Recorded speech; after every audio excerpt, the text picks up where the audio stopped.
Hello everyone, তো good afternoon. তো দেখো, এটা হচ্ছে আমার বরমশাই অনেক পরিশ্রম করে এই চাষটা করেছে। এটা হচ্ছে সোনোবল মানে মল্লিকা ফুলের চাষ। তো দেখো, লাইটিং দেওয়া হয়ে গেছে, আর সেই সাইডে যে বড় বড়গুলো দেখতে পাচ্ছ ওগুলো একটু বড় হয়ে গেছে। তো আমি গিয়েছিলাম বিকেলবেলা।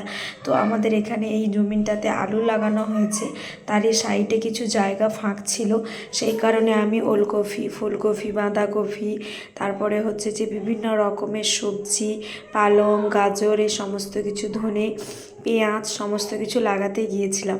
এই জীবনের প্রথম গিয়েছি বাড়িতে, কোনো দিনও যেতে হয় না, আমাদের সমস্ত কিছু মজুর বা বাইরের লোক দিয়েই করানো হয়। কিন্তু এই আমি গিয়েছিলাম একটু, আমার বরমশাই বললো চলো, তো নিজে বাড়িটা দেখেও আসবে আর সবজির চারা কিছু লাগিয়ে দিয়ে আসবে। তো তাই গিয়েছিলাম। তো আমি একটু চারা লাগাচ্ছিলাম আর তোমাদের সাথেও শেয়ার করছিলাম।